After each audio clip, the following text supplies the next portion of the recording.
Rasanya aku selalu bersamamu, tapi mengapa tiba-tiba seakan kau pergi, melepas rangkulanmu dan berhenti melindungiku tanpa sebab.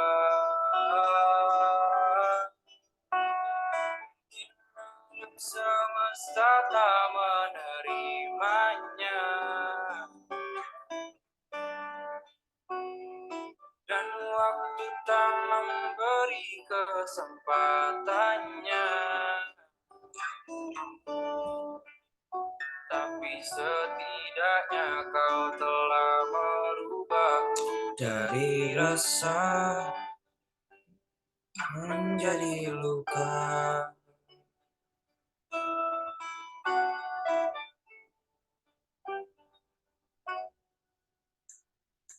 Ku menemukanmu saat ku terjatuh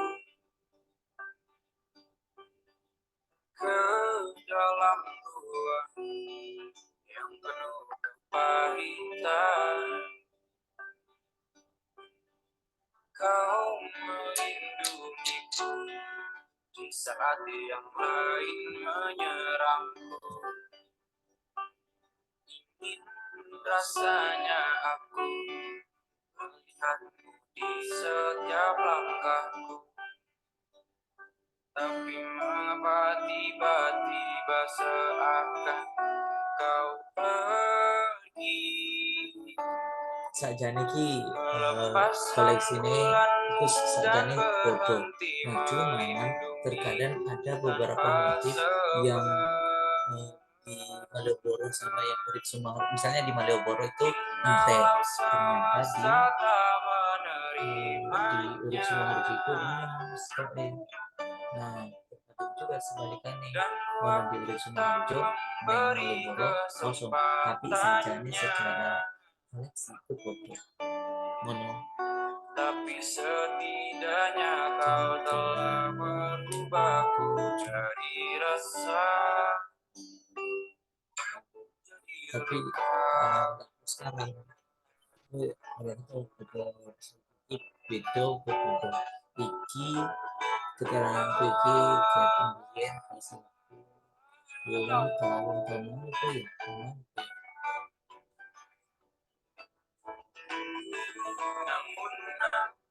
Soalnya ada tipe kain yang kain ini kurang yang harus mengajukan itu sampai beberapa ini apa dijaluk dimintakan. Karena detak jantung dan nadiku akan selalu merindukanmu.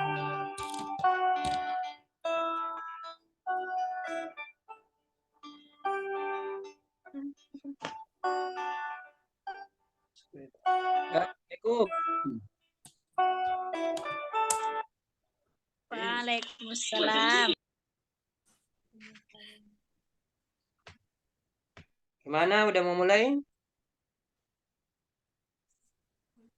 Iya Kak, mau dimulai. Ya silakan. Tafadhali. Ini Kak diajak teman-teman yang lain. Oh iya, oke. Recording in progress.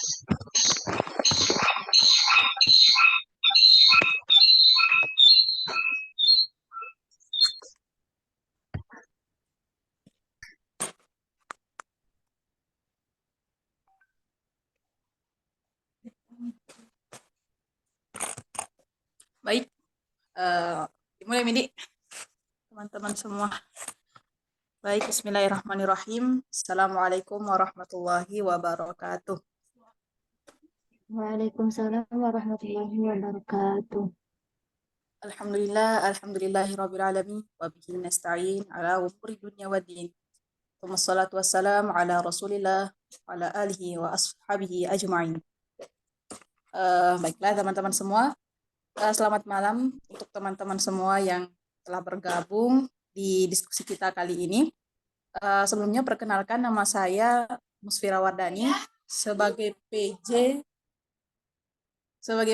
diskusi online RCV yang ke-46, juga bersama saudari saya, saudari Syamsinar.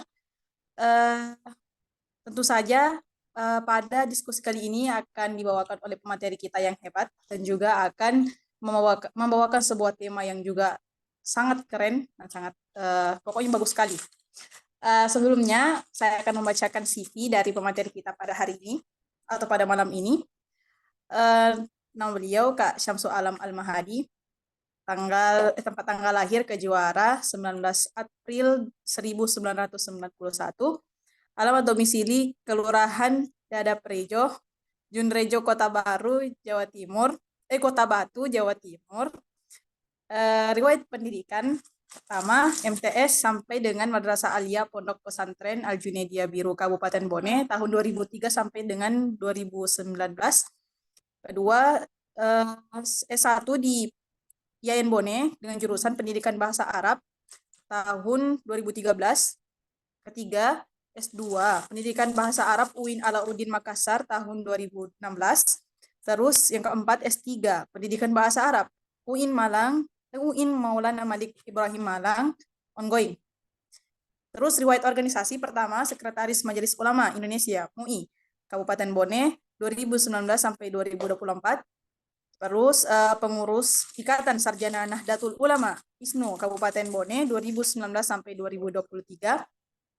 Wakil Sekretaris Pengurus Cabang Nahdlatul Ulama PCNU Kabupaten Bone 2022 sampai 2027. Pengurus Cabang Ittihad Madarisil Lughah Al-Arabiyah Indonesia IMLA Indonesia Kabupaten Bone 2023 sampai 2027. Kemudian pembina Gus Durian Kabupaten Bone 2023 sampai 2024. Adapun pekerjaan pertama dosen luar biasa IAIN Bone 2016 sampai 2019. Kedua dosen luar biasa STAI Al-Ghazali Bone 2017 sampai 2018. Dosen Akbar Lapatau Bone 2017 sampai 2019. Kepala Unit Bahasa Asing Uniba Pondok Pesantren Al Junaidiyah Biru Bone 2017 sampai 2019. Kelima, tenaga pengajar di MTS dan Madrasah Aliyah Pondok Pesantren Al Junaidiyah Biru Bone tahun 2016 sampai 2019. Itu teman-teman sangat luar biasa dan Masya Allah pemateri kita pada kali ini. Baik, langsung saja kita serahkan kepada pemateri kita, Kak Syem, yang akan membawakan tema yang berjudul Mengenal Filsafat Stoikisme. Dan dengan ini kami persilahkan.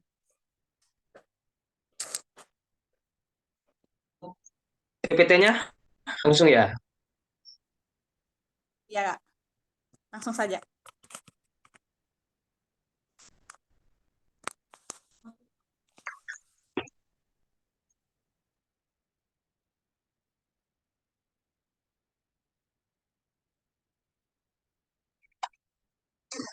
Udah, PPT-nya udah nampak ya? Oke, Kak. Jelas. Oke. Jadi langsung aja dimulai ya. Bismillahirrahmanirrahim. Alhamdulillahirrabbilalamin. Allahumma salli ala sayyidina Muhammadin al-fatihil amudlik wal khatim lima sabaq nasirul haqq bil haqq wal hadi ila siratal mustaqim wa ala alihi washabihi qadar muqaddarar razim. Subhanaka la ilma lana illa ma 'allamtana innaka antal alimul hakim. Allahumma nawwir qulubana bi nur hidayatika kama nawwartal arda bi nuri syamsik bi rahmatika arhamar rahimin. Ya hafizu ya hafizu ya alim ya alim. Hasbunallahu wa ni'mal wakil, ni'mal wa ni'man nasir wa quwwata illa billahil azim. Oke, teman-teman. Yang hadir 26 orang ya, 25. Jadi materi kita pada malam hari ini berbicara tentang filsafat stoikisme. Sebelumnya mungkin teman-teman udah ada yang mengenal filsafat ini. Ataupun kalau yang belum berarti sesuatu yang perlu untuk dipelajari karena filsafat ini pada dasarnya adalah filsafat yang relevan atau ajaran yang sangat relevan pada hari ini. Yang pernah membaca buku Filosofi Teras itu pada dasarnya adalah kita belajar tentang filsafat stoikisme. Oke, kita masuk ke materi aja. Jadi definisi filsafat stoikisme itu pada dasarnya adalah stoikisme merupakan aliran filsafat kuno Yunani yang menitikberatkan pada etika, logika, dan fisika. Jadi kan saya nggak usah lagi membahas tentang filsafat, apa definisi filsafat, bagaimana cara berpikir filsafat, itu kan pada dasarnya udah dipelajari pada bab atau pada materi sebelumnya. Saya lihat itu di RC ini materinya kan sudah belajar tentang akidah filsafat ya. Kalau nggak salah yang pematerinya siapa ya? Akbar Amnur LZ. Bahkan 2 tahun yang lalu saya juga pernah memberikan materi di RC itu tentang filsafat dan teologi kalau nggak salah. Makanya kalau berbicara tentang apa itu filsafat, siapa tokoh filsafat kan pada dasarnya sudah ada yang tahu siapa itu Plato, Socrates, Descartes dan sebagainya. Jadi kita pada malam hari ini fokus saja kepada stoikisme. Jadi saya ulangi bahwa stoikisme itu adalah aliran filsafat kuno Yunani yang menitibaratkan pada etika, logika, dan fisika. Karena kalau belajar tentang filsafat, itu kita akan belajar tentang ontologi, epistemologi, dan aksiologi. Kalau ontologi itu kan berbicara tentang esensi, epistemologi bagaimana caranya, dan aksiologi itu adalah berbicara tentang untuk apa itu kita belajar filsafat. Dari sini kita akan belajar tentang ontologi dari filsafat stoikisme, yaitu fokus kepada etika. Kan filsafat itu kan aksiologinya kan etika dan estetika. Gitu. Aliran ini atau stoikisme ini mengajarkan bahwa manusia seharusnya hidup selaras dengan alam semesta, menyadari bahwa setiap peristiwa memiliki alasan yang telah ditentukan. Stoikisme juga menekankan bahwa manusia sebagai makhluk rasional yang rentan terhadap pengaruh emosi dan cenderung melupakan ini ya. Ini. Jadi saya ulangi bahwa filsafat stoikisme itu adalah aliran ini mengajarkan bahwa manusia itu harus selaras dengan alam semesta. Jadi nanti kita akan belajar tentang bahwa ternyata manusia itu adalah bagian terkecil dari alam semesta itu. Jadi selanjutnya kita ke slide selanjutnya. Slide selanjutnya. Tunggu ya.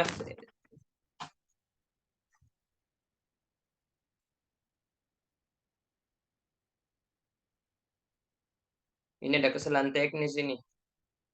Ini gimana? Ini nanti langsung ya. Oke.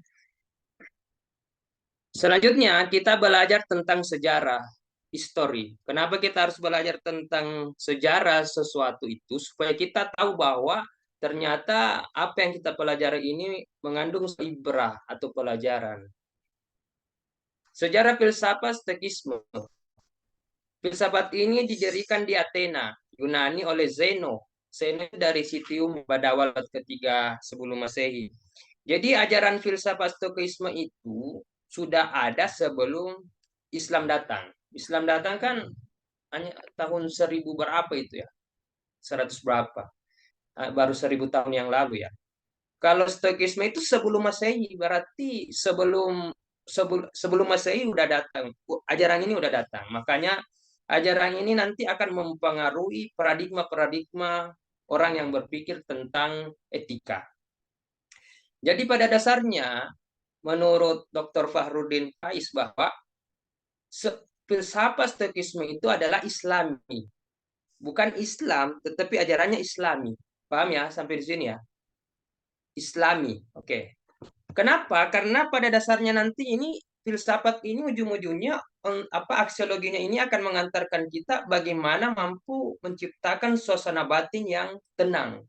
Itu kan Islam mengajarkan bagaimana kita mempunyai ketenangan jiwa. Kalau Islam itu kan mengajarkan ketenangan jiwa itu lewat zikir, ala bizikrillah tatmainnul qulub. Oke. Stoikisme dipertahankan oleh tokoh-tokoh seperti Cleanthes dari Assos, Crispus dari Soli, dan setelah itu Zeno. Zeno itu adalah pendiri pertamanya. Aliran ini populer selama kurang 5 abad, 3 sebelum Masehi dan 3 Masehi, dan mempengaruhi banyak pemikir baik di dunia akademis maupun dalam pandangan hidup. Jadi mungkin ada yang bertanya, jadi filsafat Stoikisme itu pada dasarnya juga disebut filsafat Stoa. Jadi Anda mendengar kaum Stoa, berarti dia itu adalah orang Stoikisme. Jadi nanti bagaimana mungkin Anda teman atau adik-adik mau menjadi orang Stoa, ya pelajarilah filsafat ini. Pada dasarnya orang Stoa itu adalah manusia-manusia yang tidak pernah stres, enjoy dengan hidup. Kalau belajar dari guru kami, itu Gus Dur mengatakan dalam menghadapi dunia ini aja kok repot. Itu sebuah pemikiran dari menurut saya adalah Stoa, tidak memikirkan sesuatu yang di luar kendalinya. Nanti kita akan belajar ada sesuatu yang bisa kita kendalikan dan ada sesuatu yang tidak bisa kita kendalikan. Itu. Tokoh-tokoh filsafat Stoikisme. Tokoh-tokohnya yang pertama kan dari itu namanya Zeno. Ada Crispus, ada Cleanthes, ada Seneca Muda, ada Cicero, Epictetus, dan Marcus Aurelius. Ini Marcus Aurelius ini adalah seorang kaisar yang bijaksana, yang tidak mempunyai karakter hedonisme. Makanya pada masa Marcus Aurelius itu memerintah, itu semua masyarakatnya damai, tentram, bahkan sejahtera. Tidak ada kemiskinan karena pemimpinnya tidak memiliki sifat pragmatis, tidak hedon. Makanya sekali lagi, Stoikisme itu kalau kita bawa dalam ranah agama, itu masuk kepada ranah tasawuf. Tasawuf Stoikisme itu nanti ujung-ujungnya beralih kepada suhud. Suhud itu adalah sederhana, tetapi hati yang tenang. Paham ya? Itu suhud ya. Meskipun memiliki banyak harta, tapi hatinya suhud. Itu suhud. Termasuk juga filsafat Stoikisme itu mengajarkan kita sifat qanaah. Ya, teman Mesir pasti tahu apa itu qanaah. Nggak usah kita membahas tentang namanya di sini. Islam kan alumni pesantren yang banyak. Pertanyaannya, kira-kira teman-teman, apakah filsafat Stoa relevan pada masa dewasa ini? Pasti relevan. Yang pertama, kenapa? Karena filsafat Stoa ini adalah way of life, jalan hidup. Pasti ada yang bertanya, bukankah kita punya agama? Agama kan adalah jalan hidup. Islam adalah jalan hidup, Kristen juga jalan hidup, Buddhisme juga jalan hidup. Tetapi apa salahnya kita beragama sambil belajar filsafat supaya agama kita makin mantap? Karena pada dasarnya filsafat itu kan nanti ujung-ujungnya kita lari kepada pemikiran, akal. Di dalam Al-Quran banyak sekali Allah menyebutkan tentang akal, afala ta'qilun, afala tatafakkarun li ayatil ulil albab. Itu kan pada esensinya adalah bagaimana hamba, bagaimana manusia itu dilatih untuk berpikir. Itu. Makanya pada dasarnya itu agama, filsafat itu tidak mengganggu agama, bahkan bisa memberikan pemahaman yang lebih mendalam terhadap pelajaran agama itu sendiri. Kalau paradigma saya tentang filsafat. Kedua, kenapa kita harus belajar filsafat Stoa? Apakah masih relevan pada dewasa ini? Kedua, filsafat Stoa relevan ini karena jalan hidup orang dari zaman kapanpun bisa membaca untuk berkaca dan siapa tahu terinspirasi darinya. Contoh, kenapa ada perayaan Maulid? Itu kan perayaan Maulid pada esensinya kan kita berbicara tentang sejarah Rasul. Sejarah Rasul itu kita jadikan pelajaran untuk dijadikan dan diimplementasikan sebagai bahan untuk kita berlaku hidup pada dewasa ini. Itu history, itulah pentingnya sejak mempelajari sejarah. Selanjutnya, oke, kan saya tadi katakan bahwa filsafat Stoa ini mengantarkan orang untuk belajar tentang ketenangan jiwa. Ya, di samping kita tahu ketenangan jiwa orang Islam itu kan lebih banyak berzikir, bersujud, berselawat, tetapi Di aliran Stoa ini sekali lagi saya sampaikan ya, Stoa itu sudah hadir, sudah ada sebelum datang. 4 jenis emosi yang menjauhkan kita dari kebahagiaan dan ketenangan batin, yaitu iri hati. Yang kedua, takut. Yang ketiga, rasa sesal. Yang keempat adalah kesenangan. Yang pertama, Stoa mengatakan dalam ajaran filsafat Stoa, ternyata 4 emosi itu adalah sesuatu yang bisa menjauhkan kita dari kebahagiaan. Yang pertama, iri hati. Orang yang iri hati itu pada dasarnya adalah orang yang tidak pernah tenang jiwanya. Paham ya? Jadi kalau teman-teman punya sifat hasut atau iri hati, meskipun banyak uang, meskipun sudah dokter, meskipun sudah profesor, tetapi kalau punya sifat iri hati, dia nggak akan tenang. Jauh dari kebahagiaan hidup. Makanya, hindari sifat iri hati. Termasuk kan dalam Islam kan dikatakan al-hasadu ta'kulul hasana kama ta'kulun narul khatab ya. Bahwa sifat hasud itu akan merusak segala amal kebaikan kita sebagaimana halnya apa ta'kulun narul khatab. Sebagaimana api yang menghanguskan semua kayu. Itu kan bahayanya sifat hasud itu. Dan sifat hasud itu pada dasarnya adalah akan membuat kita semakin hilang akal sehat kita. Itu. Yang kedua adalah takut. Orang yang terlalu takut menghadapi dunia ini pada dasarnya adalah orang yang jauh dari rahmat Tuhan. Paham ya? Termasuk aliran Stoa ini. Kita tidak boleh takut. Kenapa kita tidak boleh takut?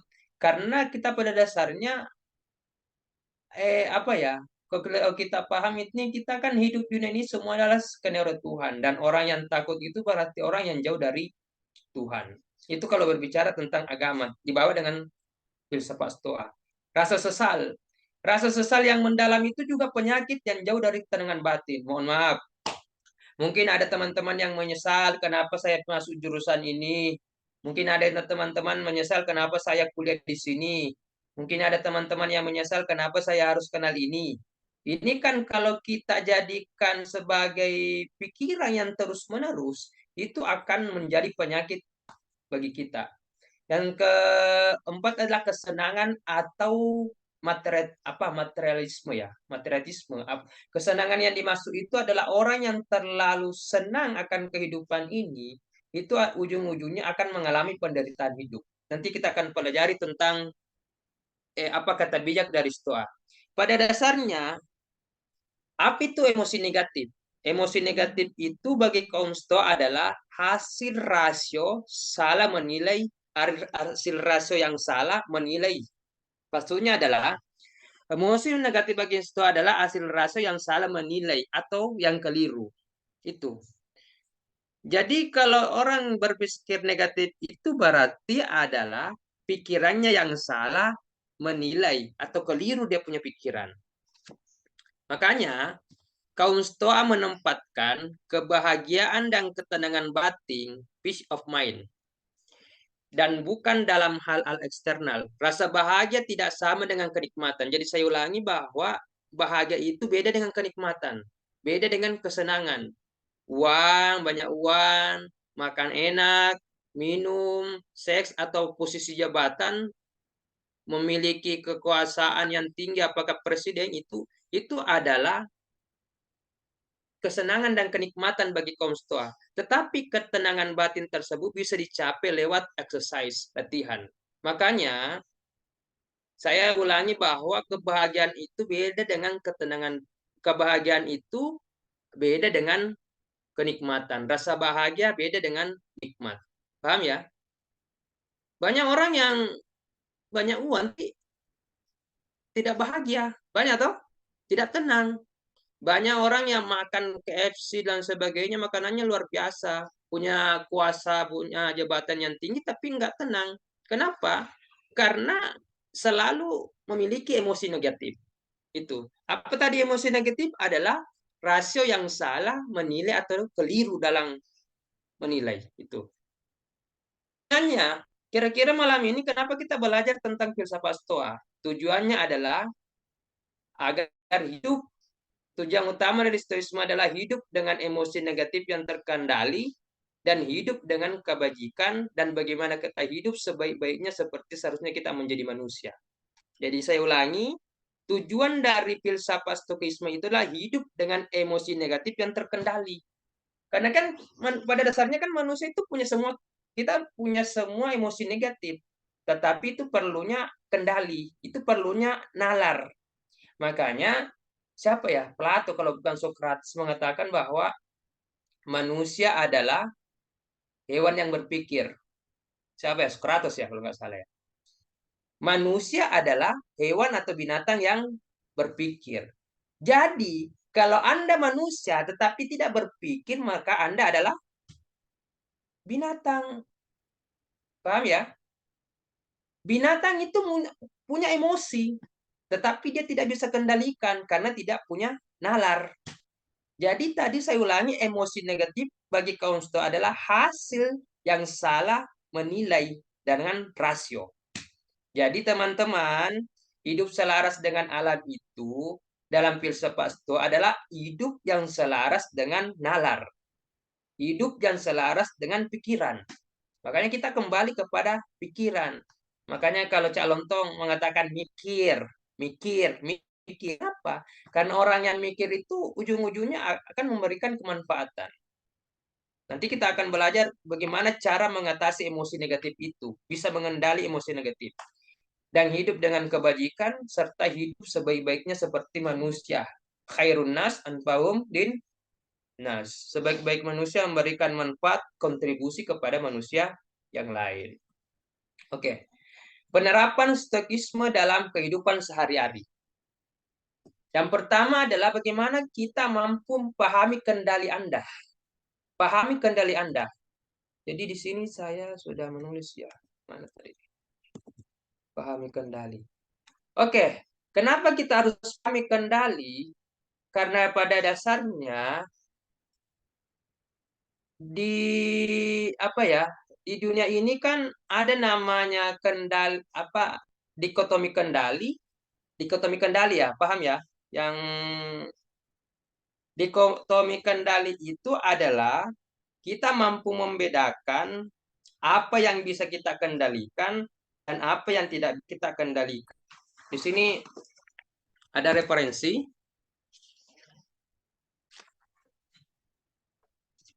Ya, saya jelaskan ya. Tidak tahu apakah ada di sini ya, dikotomi kendali. Oke. Saya ulangi, penerapan prinsip stoikisme dalam kehidupan sehari-hari yang pertama adalah pahami kendali Anda. Saya ulangi bahwa hidup di dunia ini harus kita pahami tentang dua kendali. Ada dikotomi. Apa itu dikotomi? Ada pemisah ya. Kalau belajar tentang orang pendidikan pasti pernah belajar tentang dikotomi ilmu pengetahuan. Iya toh? Dulu kan ilmu pengetahuan itu kan semuanya satu. Tidak ada pemisah. Tapi setelah lama-kelamaan setelah lahirnya Renaissance, kalau nggak salah itu kan baru lahir dikotomi ilmu pengetahuan. Makanya dulu kan sebelum lahir dikotomi ilmu pengetahuan itu kan para ulama kita itu selain dia penghafal, seorang tafsir juga seorang fisikawan, seorang ahli kedokteran kayak Ibnu Sina, Ibnu Rushd dan lain sebagainya kan selain ulama kan dia juga pakar dalam ilmu-ilmu umum. Tetapi sekarang kan orang membedakan mana ilmu agama, mana ilmu umum. Itu namanya dikotomi ilmu pengetahuan. Pada dasarnya ajaran Islam tidak seperti itu. Tidak mengenal dikotomi pada dasarnya. Jadi pahami kendali Anda. Kendali yang pertama adalah bahwa ada sebuah filsuf mengatakan namanya Epictetus. Epictetus itu kan juga dia adalah orang Stoa. Dia mengatakan bahwa ada hal-hal yang berada di bawah kendali kita dan ada hal-hal yang tidak berada di bawah kendali kita. Itu namanya Epictetus. Some things are up to us, some things are not up to us. Itu. Bahwa ada hal-hal yang berada di bawah kendali kita dan ada sesuatu yang tidak berada di bawah kendali kita. Yang itu harus kita pahami. Apa yang berada di bawah kendali kita itu berarti itu yang kita miliki. Pertama, di bawah kendali kita adalah persepsi. Itu yang kita mampu kendalikan. Keinginan kita mau jadi guru, mau jadi mufasir, mau jadi ahli hadis, mau jadi tentara, itu adalah kendali kita. Apa tujuan kita? Itu yang mampu kita kendalikan, mampu kita atur. Anda mampu mengatur keinginan Anda mampu mengatur apa yang Anda mau makan, karena itu keinginan. Tetapi ada juga yang tidak bisa kita kendalikan. Ini yang bahaya. Makanya banyak orang yang stres karena dia merasa mampu merubah sesuatu yang biasa dikendalikan. Jadi ya, mereka tidak paham bahwa sesuatu itu di luar kendalinya. Jadi tidak ada sesuatu yang bukan di bawah kendali kita dan memang kita tidak bisa ubah. Pertama, tindakan orang lain. Itu kan susah untuk kita ubah. Karena di bawah, bukan kendali kita. Opini orang lain. Orang lain mau mengatakan kita jelek, orang lain mengatakan kita ganteng, bodoh, mancung, PC, itu kan bukan ranah kita, ranah orang lain, kendali orang lain. Makanya pahami bahwa yang membuat stres, yang membuat emosi kita down, yang membuat kita iri hati karena kita terlalu fokus kepada sesuatu yang di luar kendali kita. Paham ya? Makanya di luar kendali kita nggak usah kita urus. Makanya orang stres itu pada dasarnya adalah, orang yang emosional pada dasarnya adalah terlalu fokus kepada sesuatu yang di luar kendalinya. Orang mengatakan Anda ganteng. Ya, kalau Anda mau menerima silakan. Kalau tidak mau menerima, itu kan di luar kendali Anda. Itu. Termasuk adalah kesehatan kita. Paham teman-teman? Kesehatan itu bukan di luar kendali kita. Bukan kendali kita, tetapi kendali Tuhan. Nanti saya bahas kenapa ya. Kok sehat itu di luar kendali kita? Kira-kira untuk jadi sehat itu di luar kendali teman-teman atau Anda yang mengendalikan untuk sehat? Untuk sehat itu kita tahu tidur pada waktunya, tidak merokok. Itu yang mampu kita kendalikan ya, kesehatan. Tetapi pada dasarnya kesehatan itu kan pemberian ya, giving ya. Pemberian dari Tuhan. Mungkin Anda sehat, rajin olahraga, tetapi pas Anda lari ditabrak motor, Anda sehat atau tidak? Tidak. Pas Anda lari pagi ke Seleo, Anda sehat atau tidak? Tidak. Makanya kesehatan itu menurut kaum Stoa adalah di luar kendali kita. Oke. Termasuk kekayaan. Kekayaan itu pada dasarnya adalah di luar kendali. Kenapa demikian? Contoh teman-teman. Anda mencari uang pagi, pergi pagi, pulang pagi. Itu kan? Atau Anda jadi dosen, Anda jadi profesor, Anda jadi kontraktor, kaya. Tapi pada dasarnya kekayaan itu tidak abadi. Makanya bukan kendali kita. Karena kekayaan itu pada dasarnya adalah di luar kendali kita. Karena sekali lagi kekayaan itu adalah giving. Pemberian. Contoh, kekayaan bisa lenyap. Rumah, mobil, tas mewah, bisa terbakar toh? Kalau terbakar masih ada atau tidak? Makanya kekayaan itu adalah sesuatu yang di luar kendali kita. Makanya kaum Stoa itu dia punya jabatan yang tinggi, dia punya kekayaan yang tinggi, bagi dia adalah sesuatu yang santai-santai aja. Karena dia sebuah pemberian. Kalau pemberian itu otomatis kan ujung-ujungnya bisa hilang. Kalau kita orang Islam, kekayaan itu adalah pemberian dari Allah, titipan. Kesehatan titipan, jabatan titipan. Tapi bagi kaum Stoa yang belum mengenal Tuhan, itu kan pada dasarnya memahami bahwa kekayaan itu, kejabatan itu adalah pemberian. Oke, teman-teman. Pertanyaannya, dalam kehidupan sehari-hari, ini teman-teman ini, mari kita ambil situasi umum di antara para teman-teman ini. Ketakutan paling besar adalah, contoh, ini mohon maaf ya, ini kita berbicara tentang hal-hal yang agak dewasa lah, Anda sudah dewasa. Di sini saya mengambil cerita dari bukunya Filosofi Teras. Contoh teman-teman, ada seseorang ini laki-laki mau ke rumah calon mertuanya, paham ya? Mau menghadap untuk kenalan karena dia suka sama anaknya. Lolo ko masuro cerita atau the first time pertama kali mau ketemu memperkenalkan diri kepada calon mertua atau pertama kali mau ketemu sama seorang perempuan, pria atau wanita idolanya. Pertanyaannya, di situ ada dua kendali. Ada kendali kita dan ada di luar kendali kita. Paham ya? Makanya orang Stoa itu sebelum melakukan sesuatu menggunakan nalar, teman-teman. Dengan dikotomi kendali, kita bisa memisahkan antara apa yang mampu kita kendalikan dan apa yang tidak mampu kita kendalikan. Contoh, apakah kita mampu mengendalikan perasaan si cewek? Perasaan perempuan itu? Tidak. Kenapa? Karena bukan kendali kita. Perasaan perempuan itu miliknya, bukan milik kita. Ini sudah jelas di luar kendali kita. Para filsuf Stoa mengatakan bahwa nggak usah dipusingi perasaan orang. Lo nggak bisa memaksa perasaan. Opini si cewek itu adalah opininya. Paham ya? Di sini ya. Jadi kalau mau ketemu sama calon mertua atau mau ketemu seseorang itu paham yang pertama bahwa kita tidak mampu, perasaan orang itu adalah di luar kendali kita. Kalau begitu, apa yang masih bisa dibawa kendali kita? Kalau perasaan si cewek itu kendalinya, apa yang dibawa kendali kita? Contoh, banyak yang mampu kita lakukan. Pertama, kalau mau kencang atau bertemu dengan seorang perempuan, bertemu sama calon mertua, apa yang harus kita lakukan di bawah kendali kita? Mandi sebelum bertemu. Itu kan kendali kita. Sikat gigi, memakai deodoran, jangan sampai nanti baunya bau sesuatu gitu, sekang baunya. Ya toh? Itu kan kendali kita. Jangan berbau seperti daging apalah karena tidak memakai deodoran, memakai baju yang rapi, atau memakai sesuatu yang matching atas sampai bawah. Sopan. Kalau kita sopan menyapa perempuan, sopan menyapa orang tua, itu kan kendali kita, bukan kendalinya perempuan. Paham ya? Mengajak makan di tempat yang menyenangkan, itu kan kendali.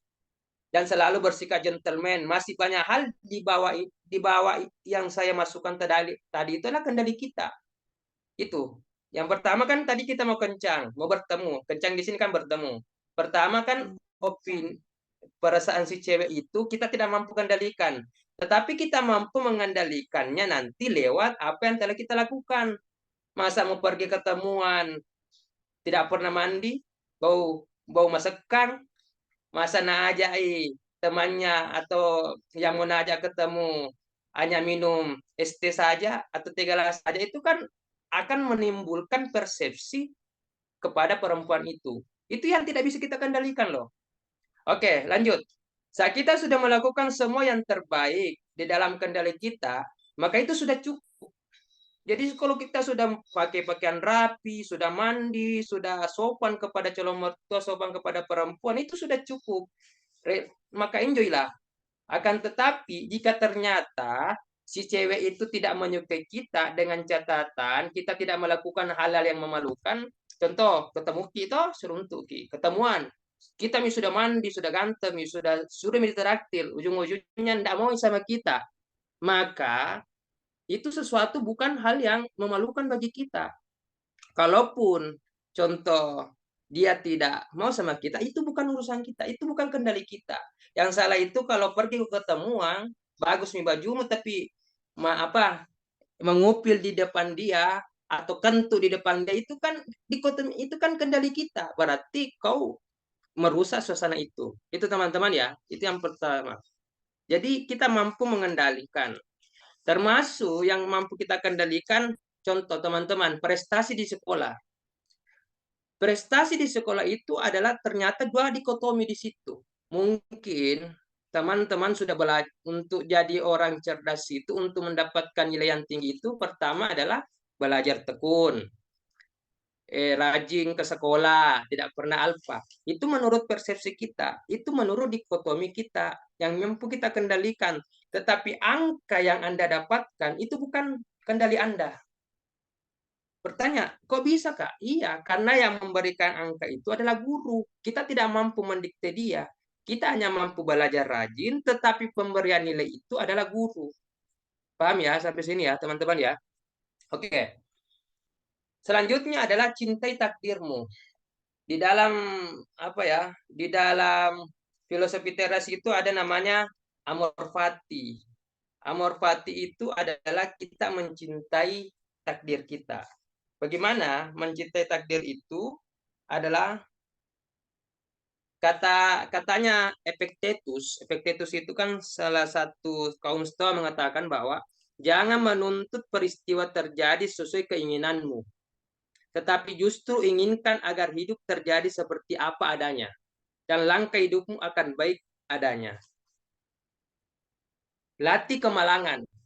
Artinya latih kemalangan ini, teman-teman, kita harus selalu melatih bahwa ini sebenarnya sesuatu yang kontradiksi dengan teori Loa. Yang pernah membaca bukunya The Secret, itu kan The Secret ya. Siapa? Dan Bart ya, siapa ya? Itu kan The Secret itu mengajarkan tentang Loa, Law of Attraction. Apa yang Anda pikirkan itu sesuatu yang akan terjadi, itu Loa. Tetapi kalau filsafat Stoa itu mengajarkan bahwa kita harus melatih kemalangan. Apa itu melatih kemalangan? Contoh teman-teman, katanya filsafat Stoa, sebelum kita bangun pagi, sebelum kita bergerak, kita harus memikirkan sesuatu yang negatif. Ini kan di luar pemikiran, kok bisa ya kita disuruh berpikir negatif? Ternyata kalau kita mempelajari tentang filsafat Stoa, kenapa kita disuruh berpikir negatif yang kecil-kecil ya? Karena kalau kita sudah mendapatkan sesuatu itu, berarti kita sudah mampu mengendalikannya. Contoh teman-teman, Anda mau ke kampus. Iya toh? Mungkin pikiran Anda mau ke kampus itu hanya memakan waktu 1 jam. Ternyata dalam perjalanan kita memakan waktu sampai 5 jam. Itu kan kita akan stres. Makanya di filsafat Stoa kita harus latih kemalangan. Kita dilatih untuk berpikir, kalau nanti saya mendapatkan macet, itu kan kemalangan ya. Saya mampu mengendalikannya. Paham ya? Yang kedua, contoh. Kalau teman-teman selalu terobsesi dengan sesuatu, kapan Anda tidak mendapatkan itu kan Anda akan stres. Makanya kita harus memikirkan sesuatu, kan kita akan disuruh untuk memikirkan yang baik-baik saja, ya toh? Kalau saya jadi ini.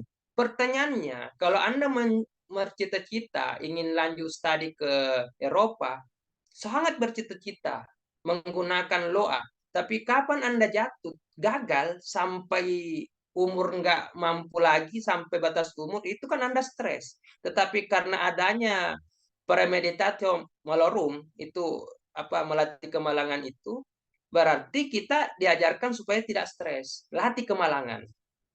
Orang yang selalu bersenang-senang itu, kapan dapat musibah, pasti akan bahaya. Contoh penelitian saja. Coba research, orang psikologi coba meresearch. Yang banyak bunuh diri itu siapa? Apakah orang yang tidak pernah menderita atau selalu bahagia, tapi pas menderita langsung tidak mampu dia mengatasi? Itu kan banyak. Makanya kita perlu melatih kemalangan supaya kita mampu mengatasi semua itu. Selanjutnya adalah penerapannya lah tidak ada yang kekal dalam hidup. Selanjutnya yang terakhir adalah memento mori. Ingatlah kematian. Saya ulangi bahwa kematian hidup adalah pemberian. Oke. Kita sebenarnya memiliki kendali terhadap rasa cemas, khawatir, dan emosi negatif, yaitu jika kita mampu mengendalikan interpretasi secara aktif. Kita bisa menginterpretasi sebuah peristiwa secara rasional.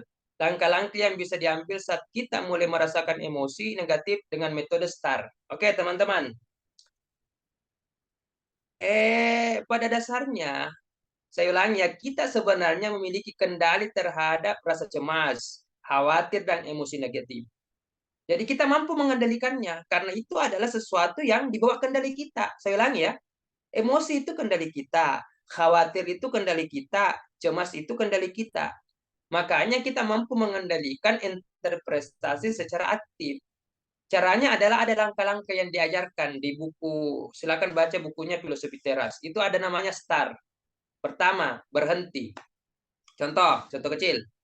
Pas ketika Anda mengendarai motor atau naik mobil dan ingin cepat sampai ke kampus, lantas terjadi kemacetan, itu kan kita akan emosi, kita akan marah. Makanya pertama itu menghadapinya itu harus berhenti dulu. Apa yang diberhentikan? Berhenti, jangan dulu ngomong. Berhenti dulu, jangan emosi. Setelah itu think and assess, dipikirkan dan dinilai. Oh, kira-kira kalau saya begini, kalau saya marah nanti ujung-ujungnya apa? Kalau saya begini ujung-ujungnya apa? Maka yang ketiga respon. Respon itu baru kita berucap. Ada sebuah cerita, ini orang bijak. Ada seorang yang datang belajar kepada orang yang bijak itu, kepada orang yang berilmu. Bertanya, wahai guruku, saya ingin diberikan sebuah ilmu. Apa yang harus saya kerjakan? Kata gurunya adalah maju 3 langkah, mundur 3 langkah. Ini yang disampaikan gurunya. Maka pulanglah dia. Bilang, masa guru pergi kak belajar, masa itu saja nak kasih kak ilmu. Maju 3 langkah, mundur 3 langkah. Ternyata pas sampai di rumahnya, orang pelajar tadi itu yang baru bertanya datang ke rumahnya, mendapatkan di rumahnya ada sandal. Selain sandal istrinya. Makanya dia langsung mau marah. Ini siapa ini di rumah ini? Masa ada sandal selain sandal istriku? Setelah dia buka kamarnya, dia dapati istrinya baring dengan 2 orang. Maka dia marah lagi. Pas ini kok bisa istri saya berduaan dengan orang? Saya di rumahnya berdua. Kenapa ada orang di sini? Tetapi dia mengingat pesan gurunya, sebelum melakukan sesuatu, sebelum emosi, melakukan tindakan, maju 3 langkah, mundur 3 langkah. Makanya ingat pesan gurunya, dia maju 3 langkah, mundur 3 langkah, pas mau mengeluarkan respon, istrinya bangun. Ternyata yang di samping istrinya itu adalah adiknya. Pertanyaannya, kalau kita melihat sesuatu seperti itu, lantas marah, itu kan bagaimana? Lantas emosi membunuh orang yang berada di samping istri Anda atau di samping suami Anda. Tetapi karena ada filsafat Stoa, tidak langsung merespon sesuatu, dia dulu berhenti sejenak, dipikirkan dan dinilai, baru dia respon. Itu yang penting teman-teman. Ini sebenarnya ilmu yang sangat luar biasa. Kalau ada orang yang mengirimkan sesuatu kepada kita, kita tidak boleh langsung marah. Atau ada orang yang kita temui, anggaplah teman-teman ketemu dengan saya, lantas mengajak saya senyum, tapi saya mengiraukan. Jangan langsung marah, jangan langsung buat statement bahwa Kak Sem seperti ini, tidak boleh. Filsafat Stoa ada 3. Berhenti dulu, menjustis. Kak Sem begini. Tapi harus dipikir dulu, baru memberikan respon. Dipikirkan bagaimana? Oh, mungkin Kak Sem sudah rabun, atau mungkin Kak Sem punya masalah sehingga dia tidak memikirkan seperti itu, sehingga dia tidak mengajak kita ketahuan dan sebagainya, senyum dan sebagainya. Ini yang perlu teman-teman ya. Makanya kalau mendapatkan sesuatu yang negatif itu jangan langsung emosi, tetapi gunakan, kalau tidak mampu menggunakan metode start, stop, thinking and assess dan respon, gunakan maju 3 langkah dan mundur 3 langkah baru mengeluarkan statement. Itu yang bahaya. Itu kan di Facebook seperti itu toh, di Twitter seperti itu. Karena terlalu tinggi emosinya, lantas mengeluarkan kata-kata yang tidak bijak, mengeluarkan kata-kata yang menyinggung perasaan, dan ternyata itu yang bahaya. Sekarang kan bukan lagi mulutmu harimaumu, tetapi ketikanmu, jempolmu adalah harimaumu. Itu. Oke, sebelum kita akhiri, ada quotes atau kata bijak anti iri hati. Yang pertama, manusia tidak memiliki kuasa untuk memiliki apapun yang dia mau, tetapi dia memiliki kuasa untuk tidak mengingini apa yang dia belum miliki, dan dengan gembira maksimalkan apa yang dia terima. Itu pelajaran ini. Jadi manusia itu tidak memiliki kuasa untuk memiliki apa yang dia mau. kita tidak memiliki kuasa. Karena contoh kita mau ini, itu kan keinginan kita, tetapi itu adalah given. Tetapi dia memiliki kuasa untuk tidak mengingini apa yang dia belum memiliki. Contoh, Anda terlalu ingin punya mobil mewah. Ujung-ujungnya kan nalar berpikir Anda hilang, pada intinya Anda akan kecewa. Kecewa itu kan ujung-ujungnya penyakit. Selanjutnya adalah arti kaya sesungguhnya. Menurut filsafat Stoa, jika kamu terus-menerus mengikuti pendapat orang lain, maka kamu tidak akan pernah kaya. Paham ya? Paham maksud ini? Jika kamu terus-menerus mengikuti pendapat orang lain, maka kamu tidak akan pernah kaya. Contoh, mungkin hari ini punya iPhone 10, tetapi orang lain mengatakan, temanmu, masa masa baru iPhone 10, iPhone 11. Sekarang kan, tidak ada iPhone 15-nya. Kita kan terobsesi dengan pendapat orang lain, itu di luar kendali kita, makanya kita tidak pernah kaya-kaya. Paham ya? Itu karena terlalu memikirkan perkataan orang lain.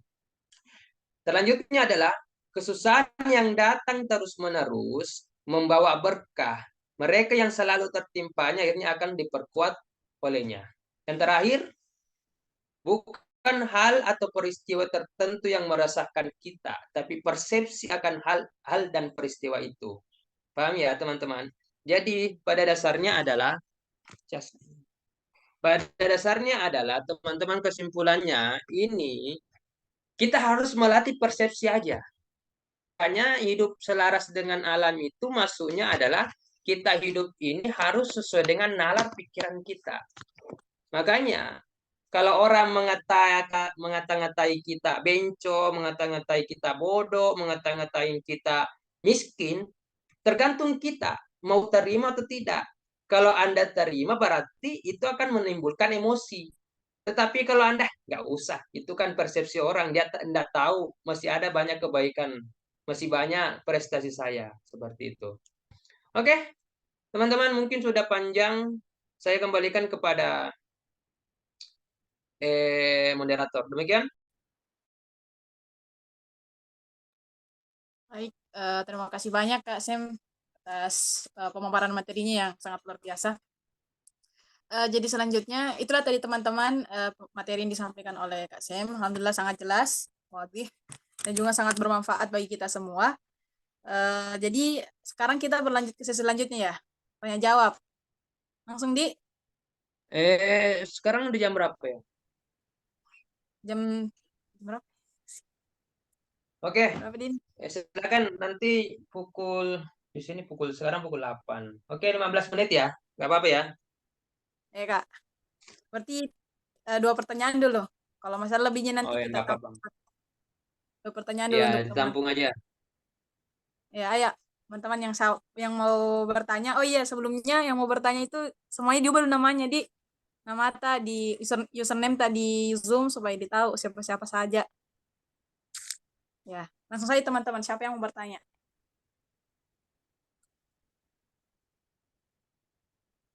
Kak Sadli. Selanjutnya siapa lagi? Dua orang.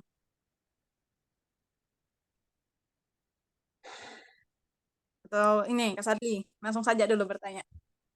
Oke, siapa? Sadli. Oh, Mas Sadli. Sadli, di mana sekarang? Enantalan. Jogja ya? Di Jakarta, Kak. Ciput. Wah, Jakarta tahu. Anak metropolitan ini, Faiz. Ya, silakan. Lu mau nanya apa? Silakan. Kalau gue bisa jawab, saya jawab. Silakan. Ya, Jakarta tapi tempatnya di Tangerang. Ciputat ya? Ciputat ya? Iya, di Ciputat. Ciputat itu Jakarta atau tidak? Enggak. Dulu, Ji. Oh, enggak, Mi. Oh, dulu, Ji. Oke. Oh, ya, silakan. Anak Jakarta. Kalau bisa nanti anak Jogja yang jawab aja. Faiz, kau jawab Faiz. Oke, silakan. Ya, Kak. Jadi pertanyaan terkait dikotomi yang tadi, Kak, yang Kak Sam sempat jelasin. Nah, apakah prinsip stoikisme ini tentang dikotomi, tentang kontrol diri bisa menyebabkan penekanan emosi yang berpotensi merugikan kesehatan mental. Oh ya, oke. Jika itu jika kasih. Oh gitu, oke. Masih ada? Mungkin ada yang penanya yang lain?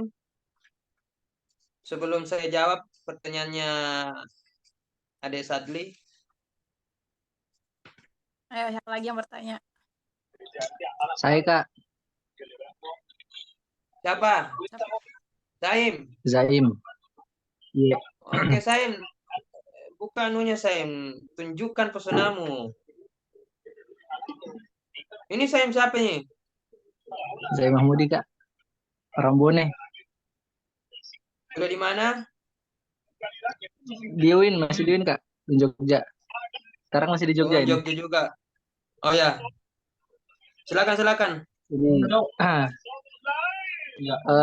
Sebenarnya saya mau nanya ke lebih ke ini sih. Gimana pendapatnya Kak Sam tentang kalau apa ya di penafsiran ayat ayat-ayat kecemasan gitu Kak. Seperti contohnya ya Oh iya. di Contohnya apa, Saim?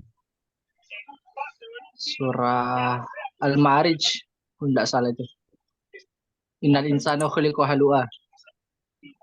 Oh, yang berkeluh kesah itu ya? Ya, keluh kesah. Itu kan kalau Oh dilihat iya. sekarang ya memang hampir setiap kalangan banyak yang mengalami seperti itu. Bisa dibilang sudah fenomena inilah, fenomena yang sering kita dapat begitu. Apalagi di kalangan muda, remaja begitu kan. Nah, itu kalau menurutnya Kak Sam, cara pandang kita sebagai anak muda itu bagaimana apa namanya?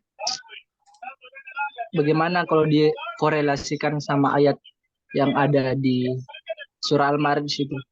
Apakah memang Oh iya, kita oke. ini diciptakan untuk berkeluh kesah kah, ataukah ada sesuatu yang memang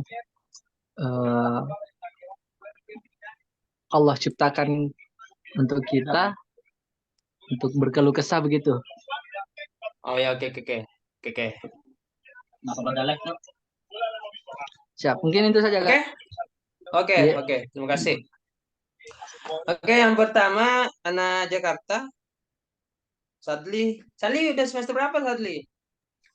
Ini semester 5 Kak. On cam dong, Lima. Sadli. Saim belum selesai ya, Saim? Hampir selesai Kak. Hampir. Oh, ya sama Jiki, saya juga belum bisa selesai. Makanya kemarin itu, ini teman-teman ya, sebelum saya jawab, kenapa saya membaca filsafat Stoa? Ini bukunya. Silakan baca ini filsafat teras ya. Karena ternyata ada sesuatu yang memang kita dilarang untuk sering bertanya. Mungkin teman-teman silakan baca bukunya Dunia Sophie. Ada ya, Dunia Sophie toh? Filsafat Dunia Sophie. Dunia Sophie ya. Itu tebal sekali. Itu kalau belajar tentang filsafat yang ringan-ringan itu silakan baca bukunya Dunia Sophie. Saya bukan orang filsafat ya, saya orang pendidikan. Tapi suka filsafat. Ada seorang filsuf, dia dibunuh oleh seorang pemerintah kaisar karena sering bertanya. Makanya ada sesuatu yang memang kita dilarang bertanya. Karena Al-Quran juga seperti itu toh. Apa ya ayatnya itu? Kalau Anda sudah diberikan sesuatu, jangan bertanya lagi.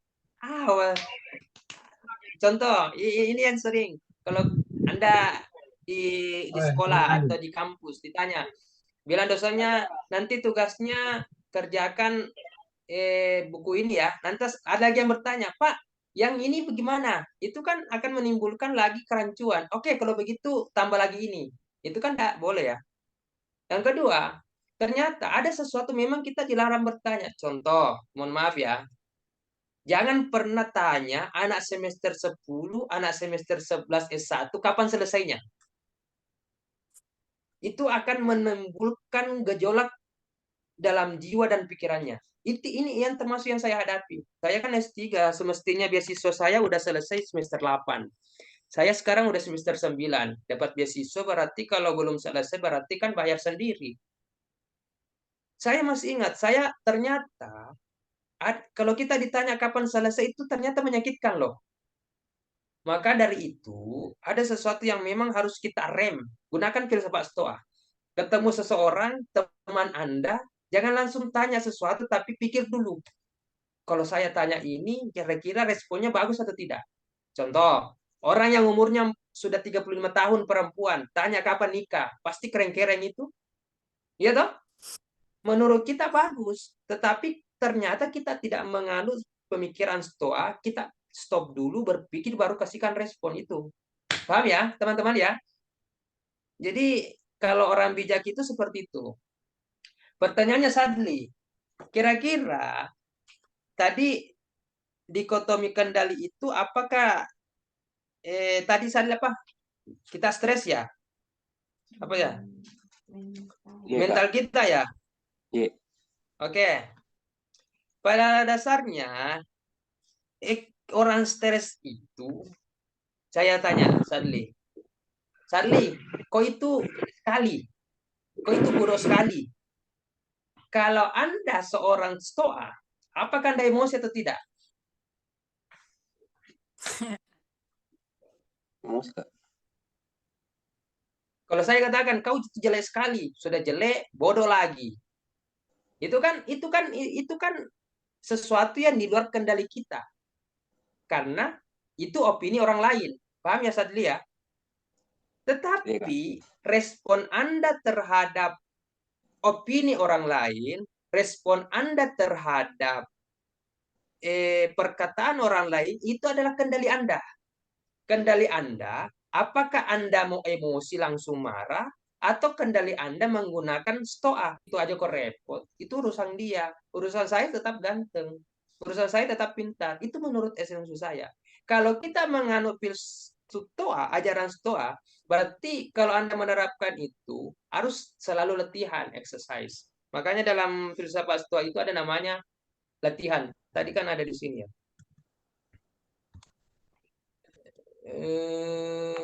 Mana ya? Kok saya nggak tampilkan?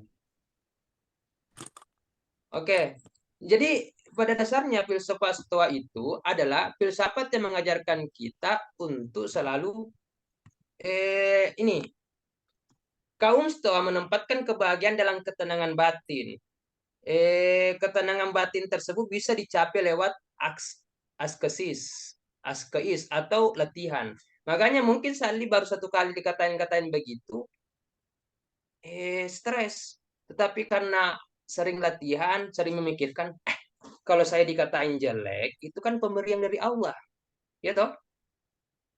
Kalau saya dikatain bodoh, itu bukan pemberian dari Allah. Itu milik saya, maka saya harus belajar. Jadi begini, Sadlia. Orang stres itu, orang emosi itu karena terlalu sering merespon sesuatu yang di luar kendalinya. Paham ya?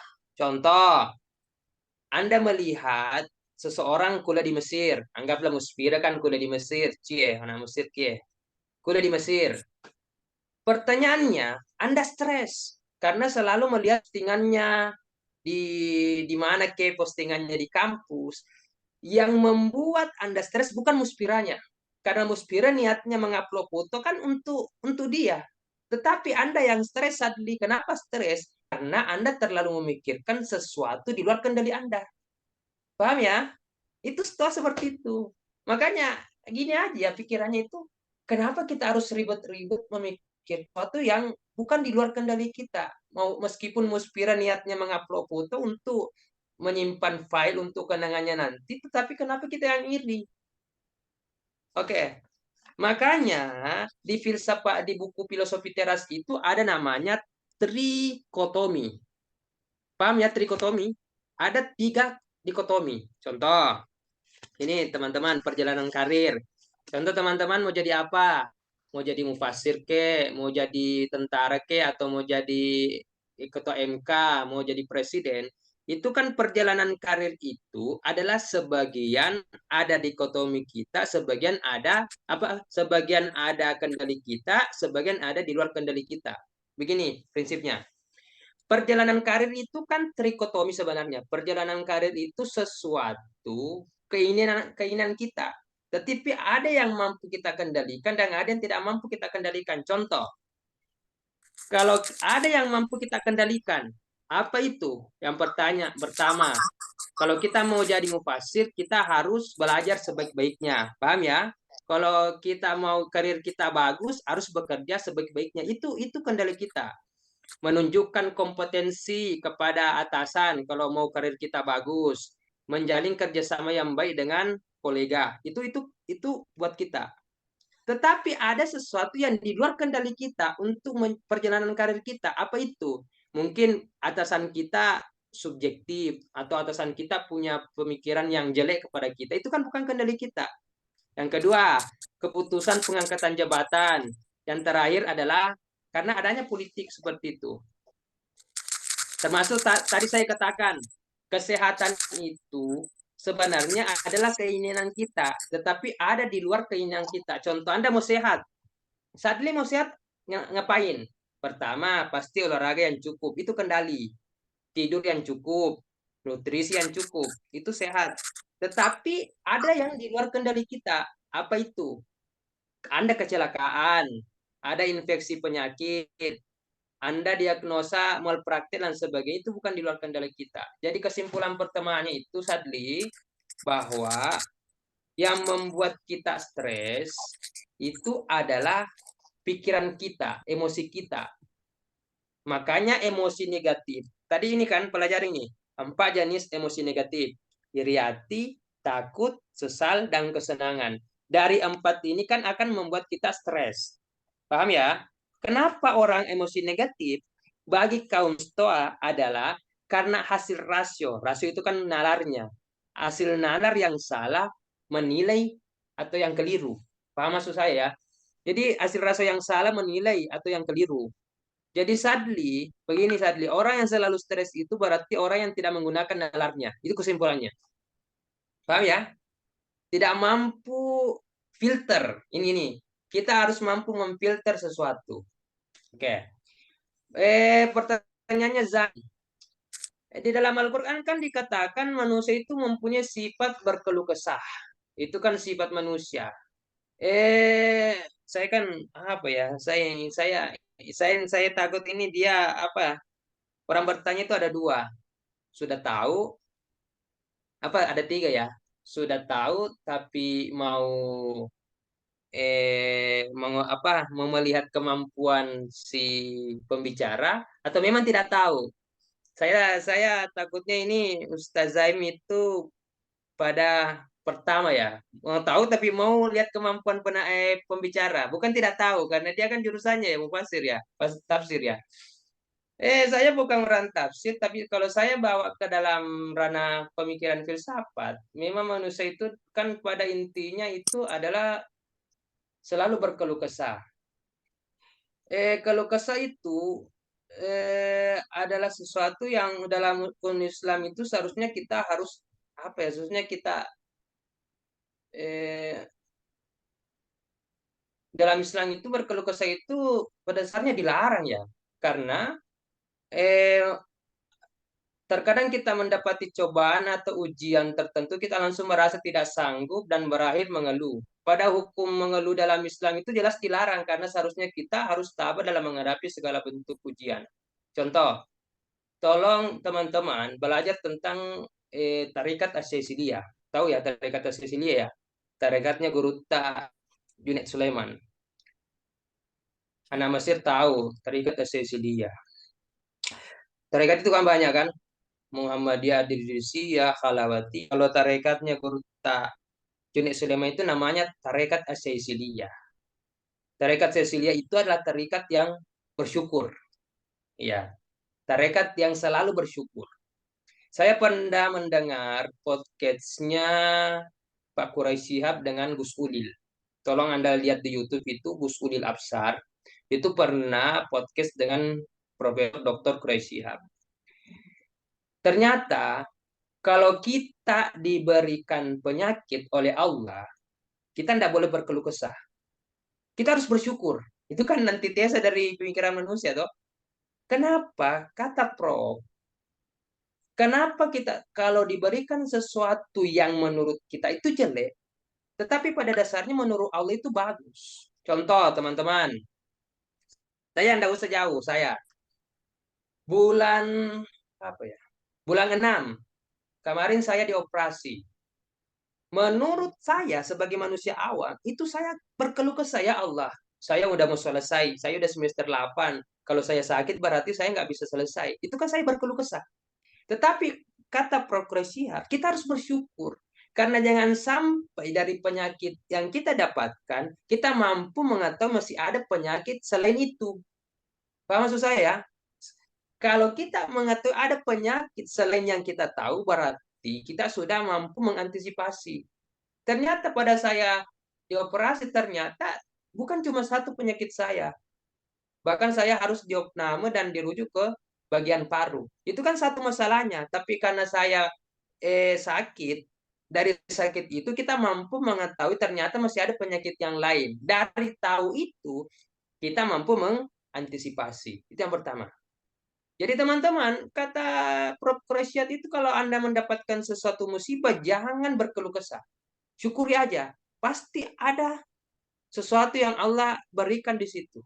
Innamal usri yusra. Pertanyaannya, wa ma bi ni'mati rabbika fahadis? Bagaimana dengan nikmat itu kita harus ceritakan? Apa? Bukan la in syakartum la azidannakum wa la in kafartum inna syadida. Iya toh? Kalau kita bersyukur kan ditambahkan, bagaimana dengan itu? Itu kan beda, syukur yang lain itu. Jadi pahami teman-teman, kalau dalam tarekat Asy-Syilia itu kan Anda sering belajar tentang kitab Al-Hikam ya. Ibnu At-Taili As-Sakandari ya. Itu bukunya Al-Hikam itu, At-Taili As-Sakandari itu adalah muridnya kalau nggak salah Abu Hasan Asy-Syilia. Abu Hasan itu nggak punya referensi buku, tapi murid-muridnya yang banyak. Itu silakan baca, itu tarekat yang mengajarkan tentang syukur. Kenapa kita harus bersyukur? Nggak usah jauh loh. Mungkin Anda miskin, tapi Anda sehat. Itu syukur dong. Mungkin Anda, kata Gus Baha itu, ternyata orang bodoh itu, yang mondok.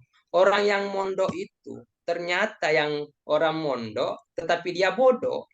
Dari kebodohan itu melahirkan rahmat, kata Gus Baha. Contoh, ada orang yang bodoh waktu mondok, makanya nggak lanjut kuliah toh, tinggal di kampung. Karena dia tinggal di kampung, memberikan rahmat bagi orang kampung. Karena dia imam masjid, dia jadi mapat taraweh, dia rajin mabar sanji. Karena kebodohan di pondok, tetapi memberikan rahmat kepada orang di kampung. Makanya semua itu adalah rahmat yang Allah. Makanya filsafat, kalau Stoa itu kan mengajarkan tentang penderitaan, kalau Cecilia itu mengajarkan tentang syukur. Oke? Masih ada yang bertanya? Mungkin belum ya. Oke, yang bertanya tadi silakan, mungkin ada feedbacknya atau apa sebelum kita akhiri. Atau mungkin ada teman-teman yang pernah belajar tentang filsafat Stoa, atau ada teman-teman yang pernah membaca bukunya Meditation ya, bukunya Marcus Aurelius. Itu ada juga tentang surat-suratnya Seneca. Silakan. Ini teman-teman ya, saya punya ini ya, ini lengkap ya, apa ya? Jelas ya.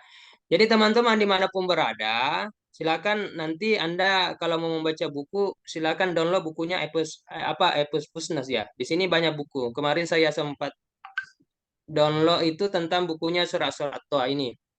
Ini ada surat-surat Stoa ini ada semua di Epusnas. Kiai Perpusnas ya. Silakan. Oke, teman-teman ya. Jadi pada intinya, kalau nanti sebelum ditutup, pada intinya membacalah. Karena ayat pertama turun bukan salat, ayat pertama turun bukan apa-apa, tetapi ikra. Ikra itu adalah bagian dari ibadah. Makanya ikra bismi rabbik. Setelah membaca, menulislah. Makanya di dalam ayat 1-5 kan diajarkan alam bil alam. Kalam itu apa ya? Muspira apa kalam itu? Ya, pulpen secara bahasa tapi ada pulpen. Ya apa itu maksudnya di situ dalam bil kalam itu? Ya, di situ kan perspektif berbeda-beda ya. Tapi pada yang ikra bismi rabbik, membacalah dengan bismi rabbik. Tuhan. Oke, teman-teman, sebagai kesimpulan aja, silakan pelajari segala sesuatu. Karena dengan kita banyak belajar, cakrawala berpikir kita terbuka. Orang yang radikal, oh mohon maaf ya, kalau kita berbicara tentang filsafat, radikal itu bagus. Ya toh? Filsafat itu kan belajar tentang filsafat kan ada berpikir secara filsafat itu berpikir secara sistematis, berpikir secara universal, berpikir secara radikal. Radikal itu dalam filsafat itu berpikir secara dalam-dalam, mendalam. Itu berpikir secara filsafat. Tetapi orang yang tidak pernah berpikir, orang yang tidak pernah membaca, dia akan jadi radikal. Radikal itu adalah menurut dia yang paling baik. Menurut dia alirannya paling baik karena kurang membaca. Silakan baca sejarahnya Amka.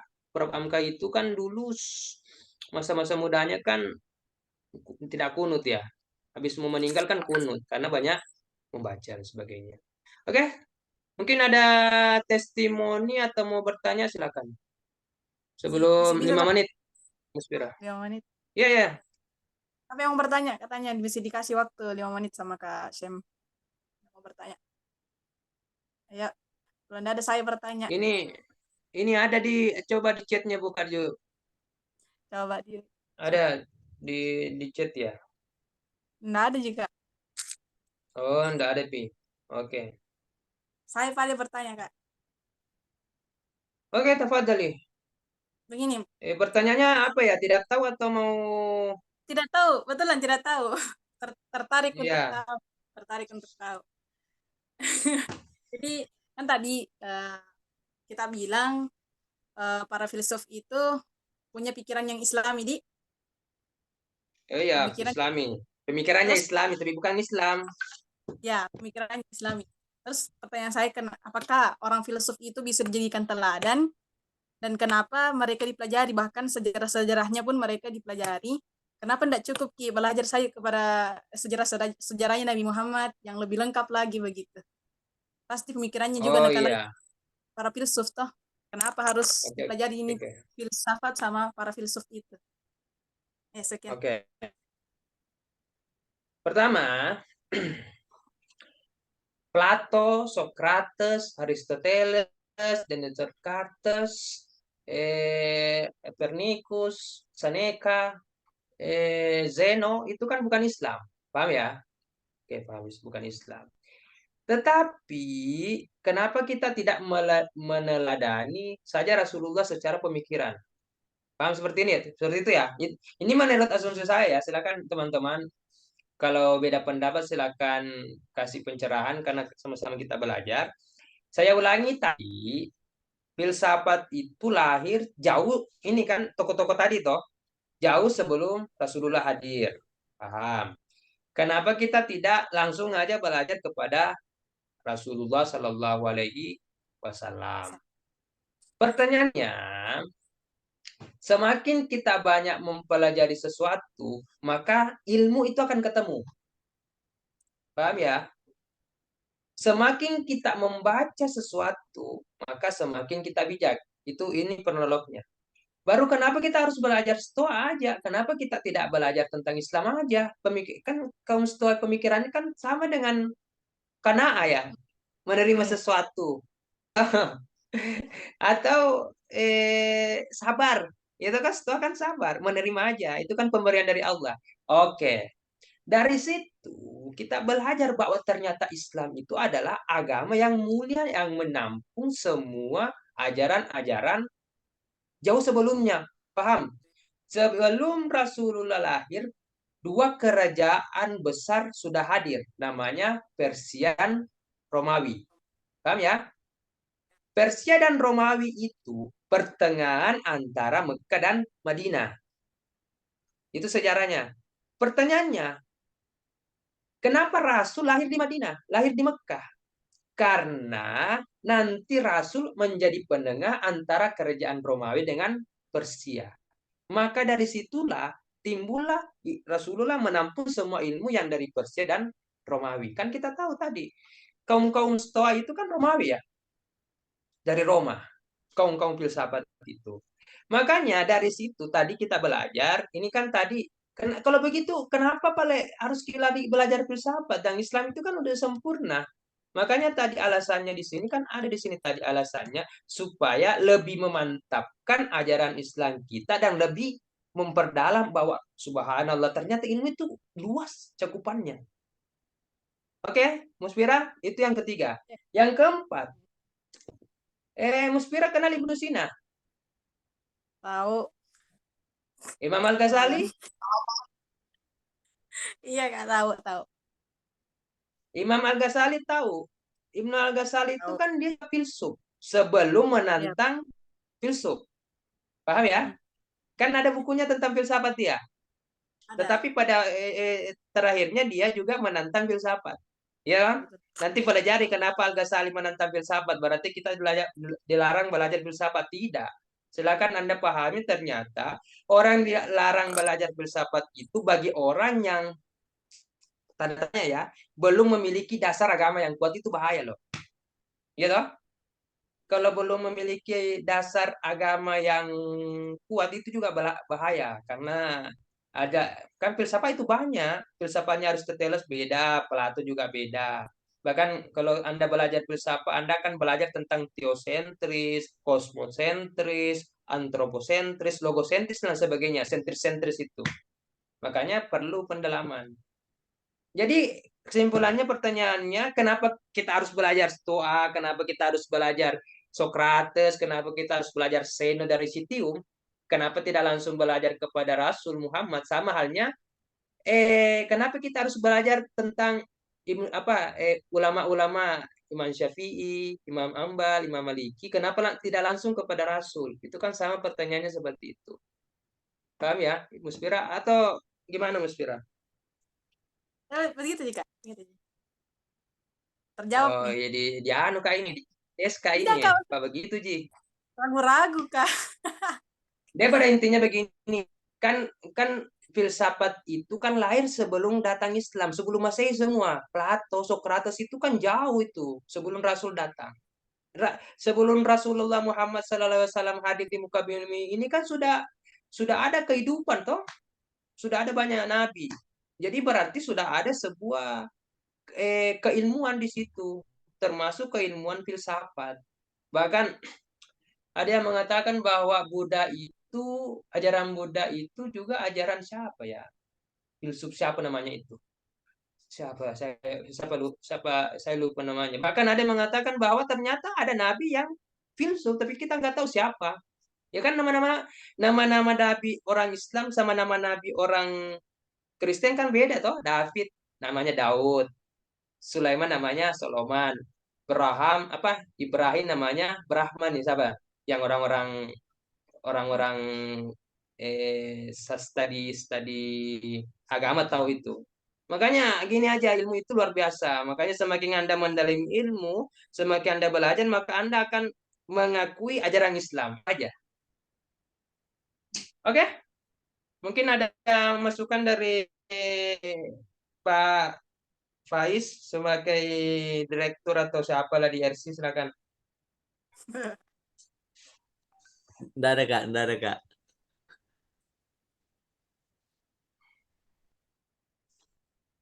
Oke, yang sudah baca ini siapa ya? Yang sudah baca bukunya Stoa, Filosofi Teras.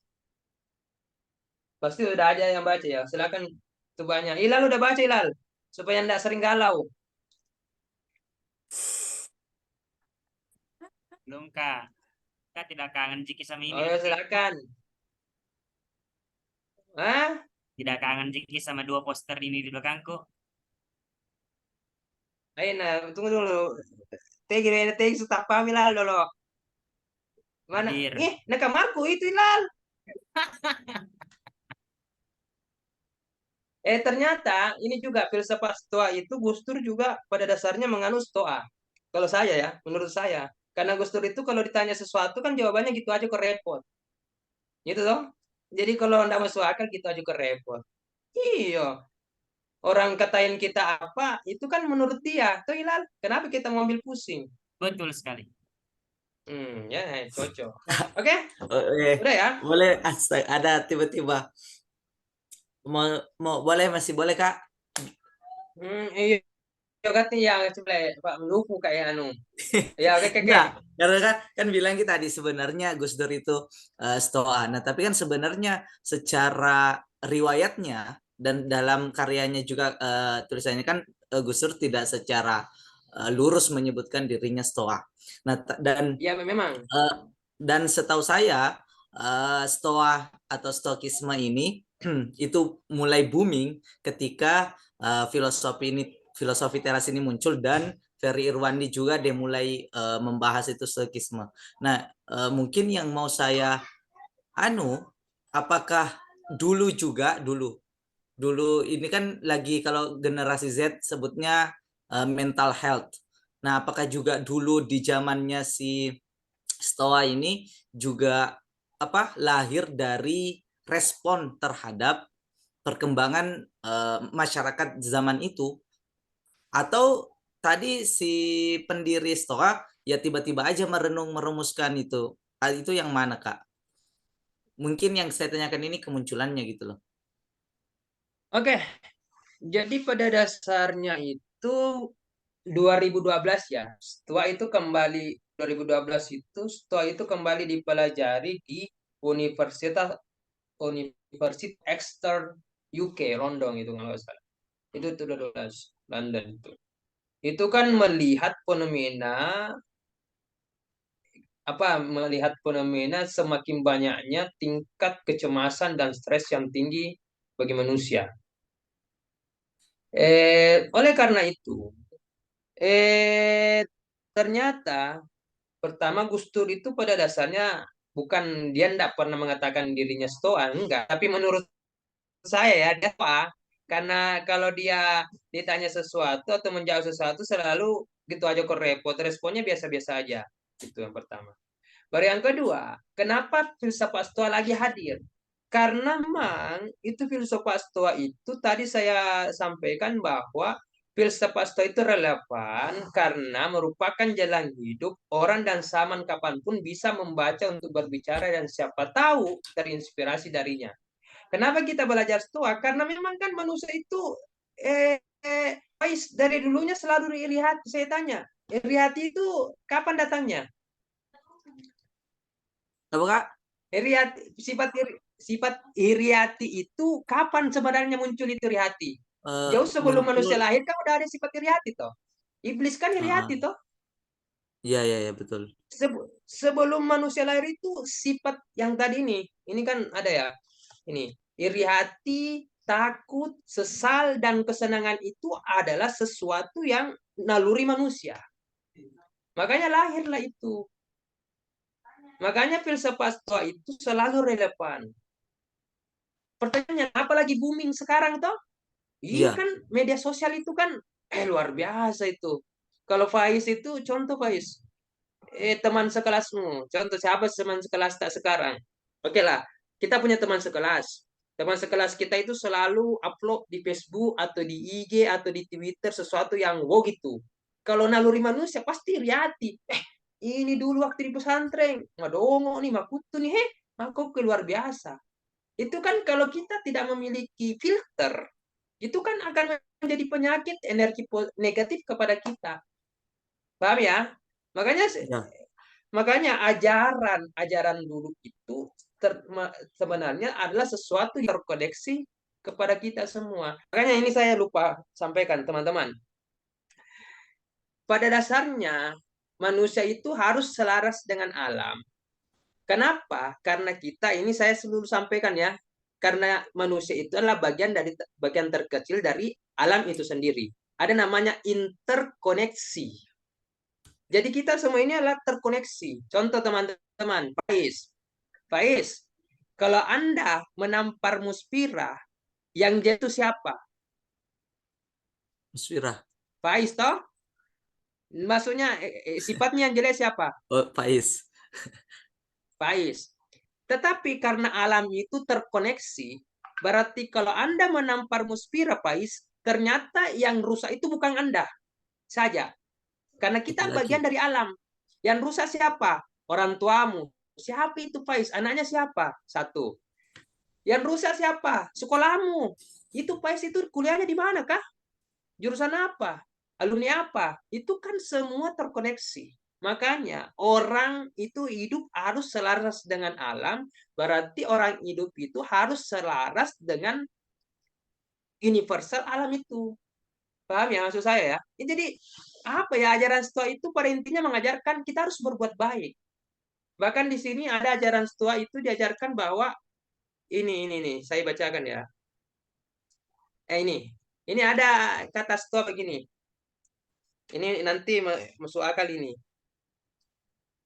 Ada orang yang jahat. Kira-kira orang jahat itu kita harus benci atau tinggalkan? Atau dikasihani? Teman-teman, orang jahat ditinggalkan toh? Muspira ada laki-laki yang suka aku. Baru pas sayang-sayangnya ditinggalkan. Itu kan jahat toh? Apakah Anda membalas dengan setimpal? Oke, ajaran Stoisme Jahat. mengajarkan bahwa ada orang yang jahat malah dikasihani. Bukannya harusnya kita balas dengan setimpal. Tidak.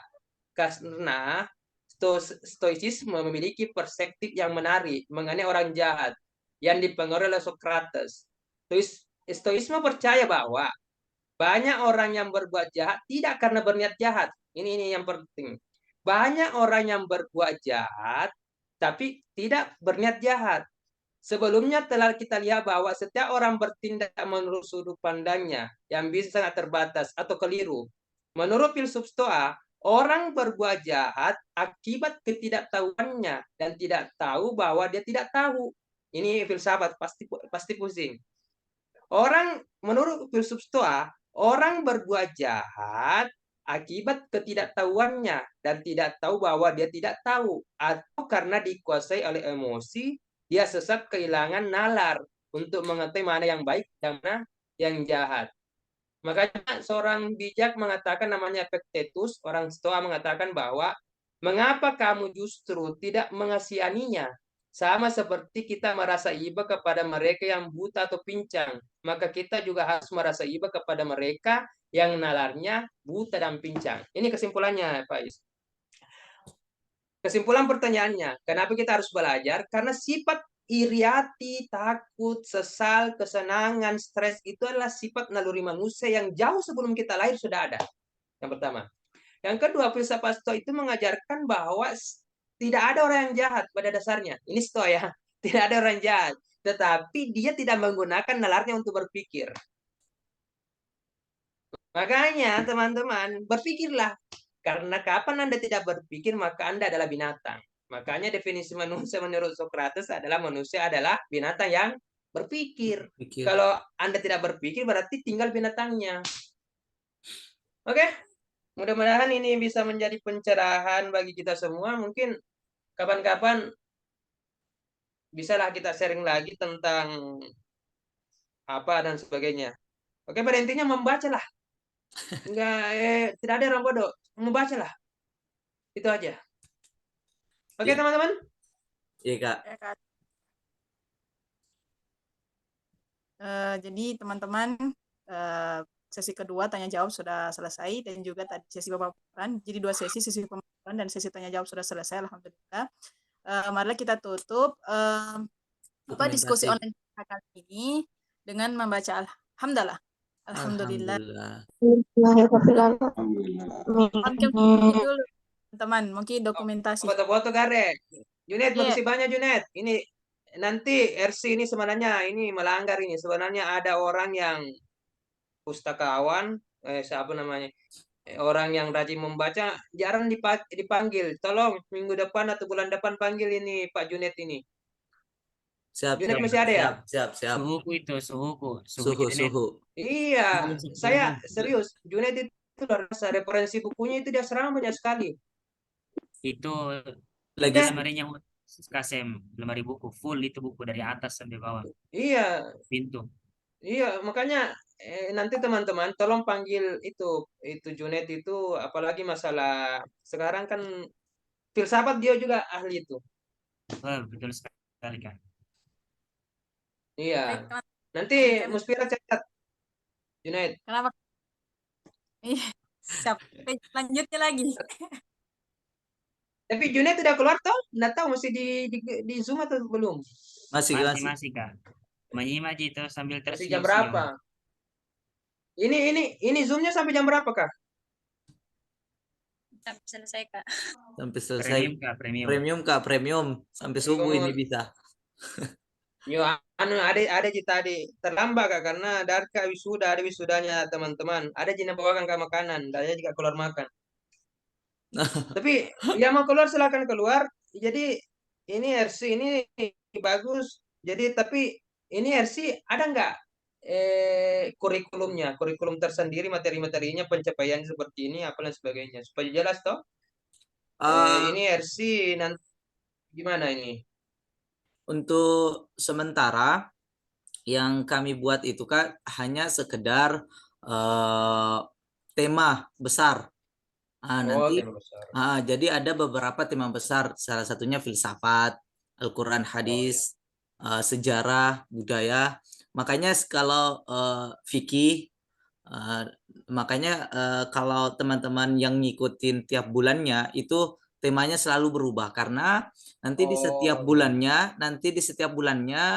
temanya itu akan di voting kembali ke teman-teman. Jadi teman-teman ini mau bahas apa di bulan ini. Nah, dan tiap bulannya itu ada 2 orang yang menjadi penanggung jawab diskusi. Biasanya 2 orang ini yang memimpin tema, jalannya diskusi tema, menghubungi pemateri, mencari pemateri.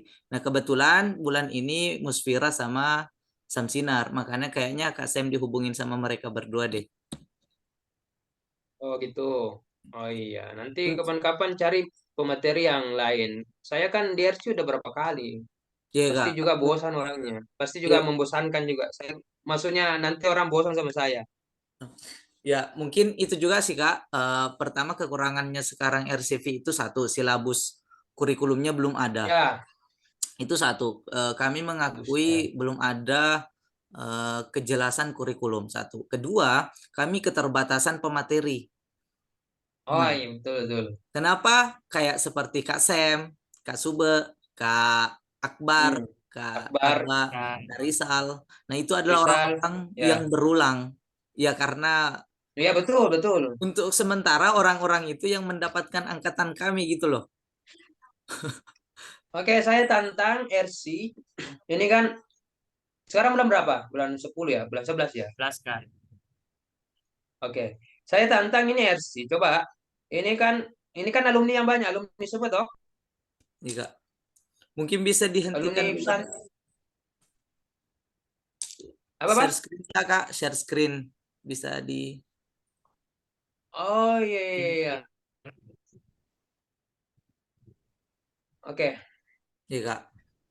Kan ini saya tantang ini RC. Coba buka. Ini saya belum pernah lihat sosialisasi terkait beasiswa. Ini kita nanti gimana nanti ini adik-adik yang yang S2 lanjut S3, yang S1 lanjut S2. Itu beasiswa kan banyak sekarang, BIB banyak. BIB, LPDP dan sebagainya. Kealang ada. Ini ada. Saya enggak usah dipakai, sudah banyak nih junior. Tapi kalau masalah TOEFL kan bisa lah. Nanti Wilal kayak nanti bisa, nanti Hilal kan udah S1 lanjut S2, Faiz S2 lanjut S3, Abdil gimana? Pada intinya gitu, teman-teman ya. Saya mau SDM kita di RC, SDM kita alumni pesantren biru itu samping RC-nya jalan, tetapi nanti lanjut kuliahnya juga jalan. Kayak teman-teman di Al Azhar Kairo itu LPDP kan, pada intinya kan sekarang dulu saya kan lulus LPDP kan bahasa Arab, enak. Beasiswanya TOEFL-nya bahasa Arab. TOEFL. Sekarang kan harus TOEFL. Ada namanya beasiswa afirmasi. Itu kan TOEFL-nya cuma 400. Siapapun itu bisa lolos 400 itu. Jadi nanti gimana nanti juga RC memperkenalkan, bukalah tentang sharing beasiswa lah. Bagaimana RC? Ini kan Iya, enak gitu. Sharing beasiswa untuk adik-adik yang mau lanjut beasiswa. Enak gitu. iya. Setuju. Bisa ditampung Kak, insya Allah. Selanjutnya, maksudnya eh, Iya, kapan-kapan lah. tema baru. Tapi nanti yang menjadi titik poinnya itu hanya penyampaian informasi atau pembimbingan, Kak. Karena menurut saya nih, Nah, ini kritikan saya sih. Sebenarnya sekarang ya. itu kita sudah dibanjiri sangat informasi. Ya kecuali memang tidak mau mencari tahu tentang beasiswa. Yang saya kritiki dari ya khususnya alumni kita sih, itu sampai sekarang itu belum ada pendampingan kepada alumninya untuk Betul. belum pendampingan kepada alumninya yang untuk ya mendapatkan beasiswa. Kalau saya pemikiran Iya. di situ, Kak. Kalau pribadi cuman sampai hari ini belum apa ya, belum mendapatkan momentum aja kayaknya. Itu kan pendampingan beasiswa kan sebenarnya yang pertama kan cuma pendampingan esai, gitu. Esai sama TOEFL Gimana cara biasanya, menulis Kak. esai? Kalau yang kedua bagaimana nanti menjawab TPA? Itu kan skolastik sekarang, namanya skolastik. Dulu kan Skolastik. TPA. Yang ketiga kan wawancara, itu aja sebenarnya. Nanti wawancara kan banyak, kalau teman-teman alumni bisa. Makanya sampai sekarang itu, perintinya kejar TOEFL dulu. LPDP itu TOEFL aja dulu. Ya, TOEFL aja. Muspira yang anak-anak S2 di Al-Azhar itu silakan nanti belajar bahasa Inggris, pelajari bahasa Inggris. Karena dulu enaknya LPDP ada TOEFL. Teman-teman TOEFL itu enak gitu TOEFL. Sekarang nggak ada, makanya harus TOEFL. Tuh. Abdil, gimana di Bandung, Abdil? Masih di Bandung ya? Iya kak, iya kak. Iya, nggak usah saya tanya kapan selesainya, sama-sama Jiki. Iya. Nikmati aja. Mau kak. Mau atau saja. Iya. Oh ya, alhamdulillah. Oke, teman-teman, ada masukan atau ada yang bertanya? Kalau udah selesai, silakan bisa direhat. mungkin anu Kak, nanti mungkin bisa minta bantuan kira-kira kakak alumni lagi yang bisa dijadikan pemateri. Kan tadi sudah Kak Junet satu, maksudnya barangkali Saran pemateri, Kak.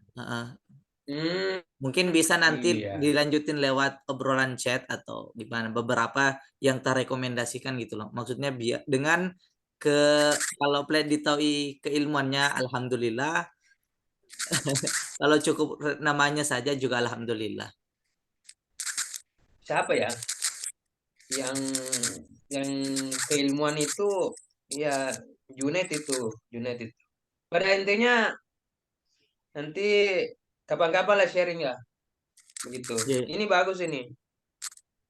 Mbak, kita kan kena toh masalah katarikan yal tilmisu ilman sahalalau tarikan milal ya. Al-Jannah. Maka kita ini kena kena kena hadis ini masalah katarikan. Kita semuanya kan berjalan menuntut ilmu ini. Oke? Ya, mungkin Ada yang bisa soal? itu dulu kayaknya Kak. Oh iya, oke. Mungkin Oke, bisa on silakan. cam teman-teman yang bisa on cam, kita foto bareng sama Kasem. Saya serahkan ke siapa yang bertugas. Sinar. Oke. Ya guys. Anis, on cam dong. Anis ada nggak? Ada Kak? Ini Anis Buat ada. Ini melanggar terus itu. Di Malang Iya. nggak pernah ketemu, baru satu kali nih. Oke, gimana? Ayo, Kem. Yo. Nah,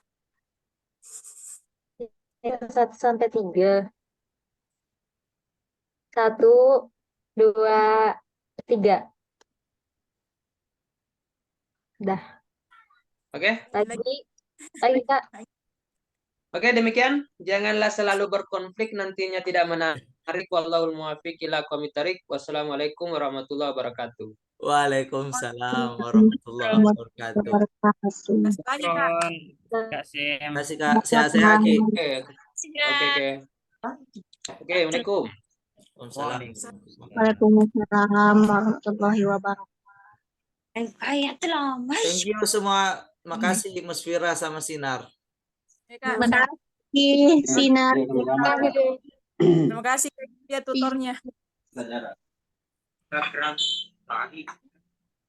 Terima kasih juga Kak Putri Sukma Negara sudah hadir. Dapat Sumi nih. Uang 100 masuk. 50 bisa ntar itu 50 kirimkan nanti Kina. Untuk Sadli je, makin Cina aja. Tidak mematikan Sadli je, makin Cina aja loh. Terus nanti nih sih Kang ini cuma 50 bisa Tidak ditarik. mematikan streaming. Oke, terima kasih Kak Putri. Bye-bye. Badan memberi lagi. Sampai jam 12 tumben ini Zoom. Berhentikan dulu recordingnya. Siapa yang recording? Tadi kan bilang kenapa nanti kan recording. Pak pasti mau kebicara aneh-aneh kan? Siapa itu hostnya? Gimana Sinar? Bisa Ki? Badan Kak. Aduh. Udah piye? Oh, ada Mau. Akdan ding. Akdan. Mau nih Kak. Ya. Ada apa abang kok? Enggak masuk kok, jangan sampai data save gitu loh. Sayang. Gimana Akdan? Tidur ke pangka.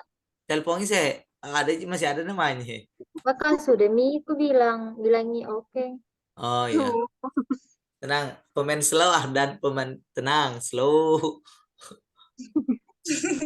Apa jam tidak boleh KTP ku. Di mana kok nih? Di tempatnya pertama. Lancaster kok?